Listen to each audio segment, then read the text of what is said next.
Reading 2. Football Friends. As you listen to the story, try reading along in your own book.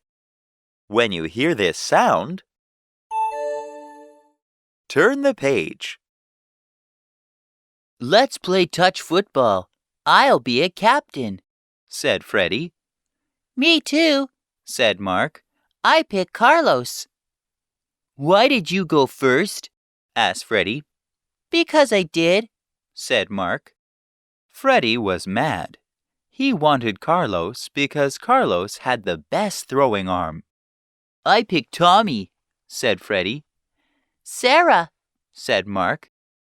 No fair, said Freddie. He wanted Sarah on his team. Is too, said Mark. Is not, said Freddie. I quit. You're a baby, said Mark. Freddie jumped on Mark and threw him to the ground. Mark fought back. Freddie got dirt in his mouth and a bump on his head. Suddenly a whistle blew. An aide came over. Freddie and Mark, to the office, she said. Freddie and Mark were mad as tigers. Fighting again? asked Mrs. Smith. She was the principal. Freddie knocked me over, said Mark. Mark called me a baby, said Freddie. Mrs. Smith looked at them. What's the difference between a big boy and a baby? she asked. Freddie and Mark didn't know what to say. This is a baby, said Mrs. Smith. She waved her arms and made baby noises. Mark and Freddie began to laugh. Mrs. Smith laughed too.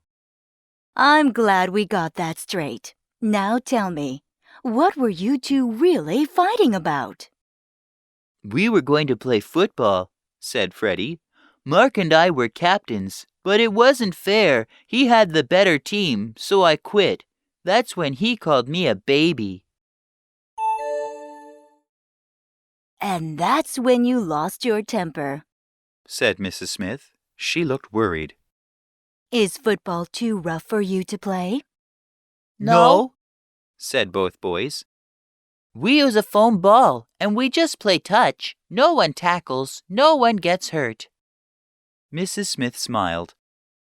I'm glad that you two agree on something, and usually you are friends, right? Right, said Freddie and Mark. Then why do you always fight when you play this game? she asked. Freddie pointed to Mark. He always gets the better team. He always loses his temper, said Mark. That's because the teams are uneven, said Freddie. I have an idea, said Mrs. Smith. I'm going to give you football homework. I want you to work on it together. Your job is to make 2 even teams. That night, Freddie and Mark talked on the phone. Their homework was hard, but they did it. The next day, they gave their lists to Mrs. Smith. Recess came. Kids met on the playground to play touch football. Mrs. Smith came too. She showed the kids the chart. Are these teams fair? she asked. Yes, said the kids. Fine. said Mrs. Smith. Then you may play touch football, but you must use these teams. And if there is any more fighting, there will be no more football. Do you understand? Everyone said yes. The teams got set. Mark and Freddie were opposite each other. The game began. Freddie hiked the ball to Tommy. Tommy flipped it to Sarah. The ball bounced off her hands. It flew into the air. Freddie caught it before it hit the ground. He ran all the way to the pavement and scored. The Cowboys were ahead 7-0. Each touchdown was worth 7 points. There were no extra points in their playground game.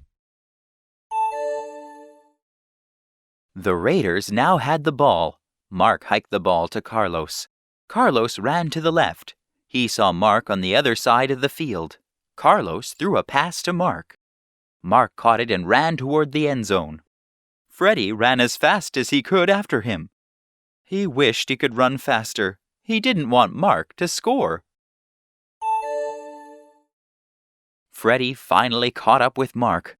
Freddie reached out to touch him. There, he touched him. But Mark kept running. He crossed the goal line. Touchdown! Mark shouted. No way!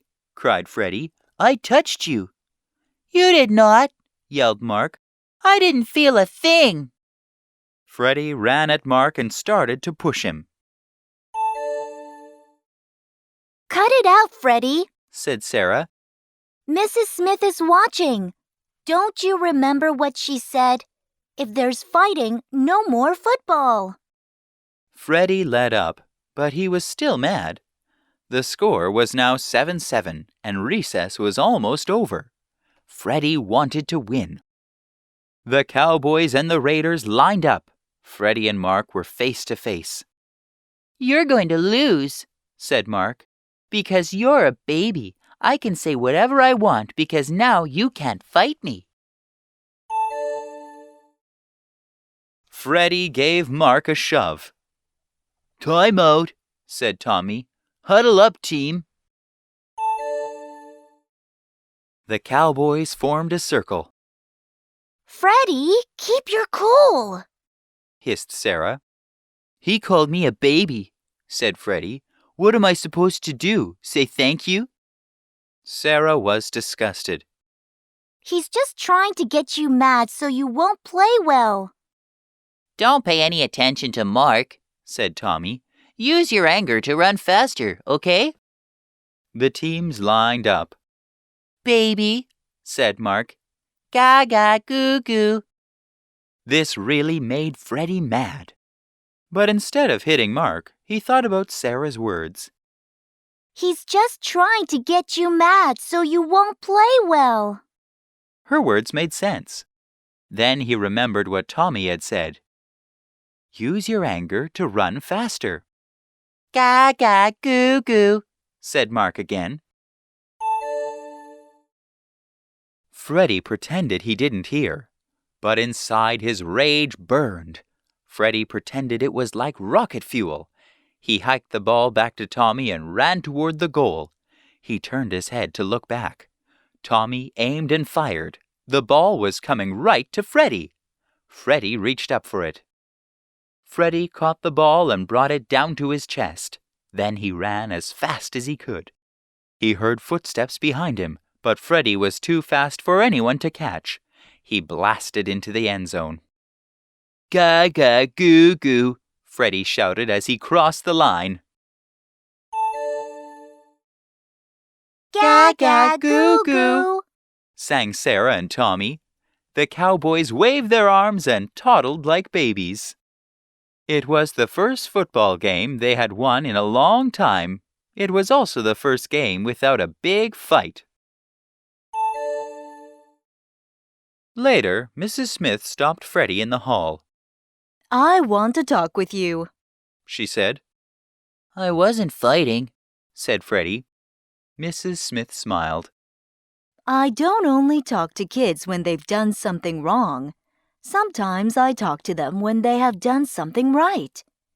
I heard Mark tease you, and I saw what you did. You almost lost your cool, but then you controlled your temper. Freddie blushed. My team helped me, he said. That's the way to handle teasers, she said. If you ignore them, they'll give up teasing you. That's one way to stay out of fights. Freddie smiled. I don't think I'll mind if Mark teases me again, he said. Thanks to him, I scored a touchdown.